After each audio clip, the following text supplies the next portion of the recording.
Keeping track of which style rules affect a particular part of a web page is important, both to save time and to maintain your sanity. In this video I'll show you two very different tools designed to do just that, the CSS Styles panel and the Code Navigator. As you can see from the Related Files toolbar, there are 5 style sheets attached to this page that control the way the page is rendered in different devices, so this presents a particular challenge. We're going to look first at the CSS Styles panel, which normally lives here on the right amongst the panels. If you can't see it, go to the Window menu and select CSS Styles. That opens the panel for you. On Windows, the keyboard shortcut is Shift F11, but unfortunately for Mac users, there is no shortcut because of a conflict with Expose. The panel's quite complicated, so it's a good idea to maximize the space in which you can see it. I'm just going to close the Files panel here, and then expand this panel here, and then expand the top part of the panel to give me a little bit more room. There are 2 buttons at the top of the CSS Styles panel, All and Current. In All mode, you're presented with a tree view of style rules and each style sheet that's attached to the page. If you select a rule, its properties are shown in the Properties pane at the bottom of the panel. If your Properties pane looks different, it means you have a different view selected in the 3 icons at the bottom left of the pane. This first icon shows Category View, which organizes properties according to category.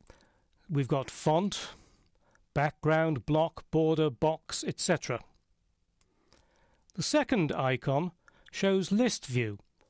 What this does is it displays properties in the current rule at the top of the list, but all other properties are in alphabetical order. The third icon displays only properties that have been set in the current rule, and this I think is probably the easiest way in which to use the Properties pane.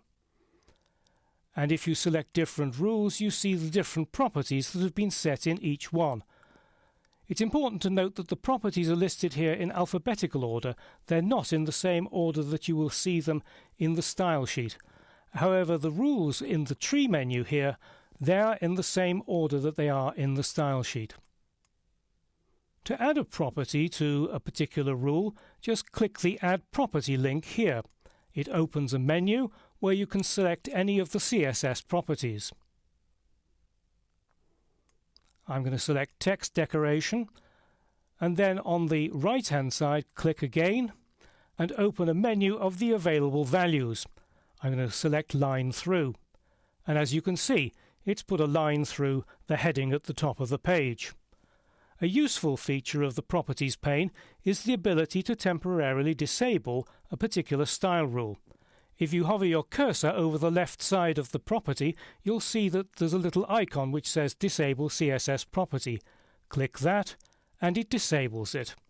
Now if you right-click and select Go to Code, Dreamweaver opens the style sheet in split view and puts your cursor immediately at the location of the selected property. As you can see, this has been marked as being disabled. So if I want to re-enable it, all I need to do is to go back and click again. You can see it has now been re-enabled.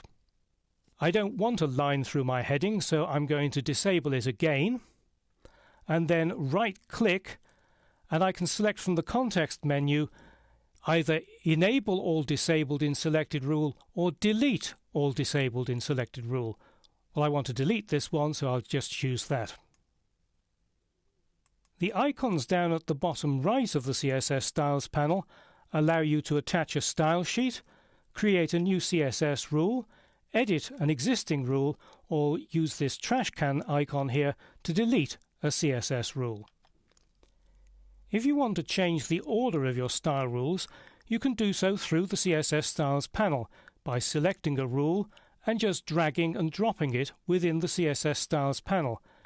I'm going to drop it here above the body, and you can see that it's been moved inside the style sheet and is now above the body rule. Selecting Current Mode by clicking this button at the top of the CSS Styles panel presents a very different view of your styles. The panel is divided into 3. What you see in the middle section depends on the icon selected on the right here.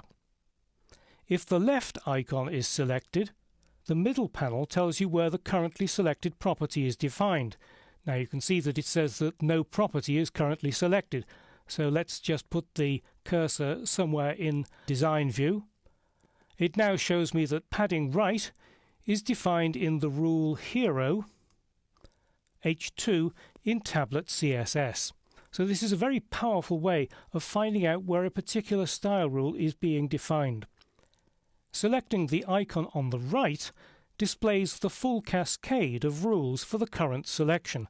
Again, this is another extremely useful way of analysing your rules.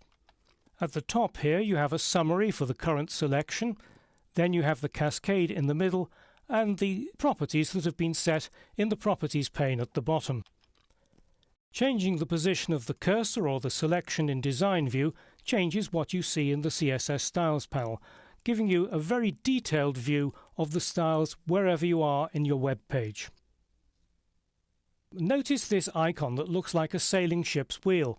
It pops up automatically whenever there's no activity in Design View. It's the Code Navigator. Click it to see another representation of the styles affecting the current part of the page. Hover over the rules to see a tooltip with the details of the properties. The selector names are actually links, so if you click one of them, it'll take you directly to the code in the relevant style sheet.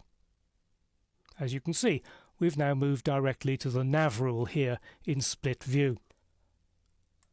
A problem with the Code Navigator is that the ship's wheel icon is likely to drive you mad after a while. You can disable it by selecting this checkbox here. To activate the Code Navigator again, Alt-click in Windows or Option-Command-click in a Mac. The Code Navigator is useful for quick fixes to style sheets. The CSS Styles panel in current mode is the more powerful tool, but it does take time to learn how to use it. Once you understand the wealth of information that it provides, you'll wonder how you ever did without it.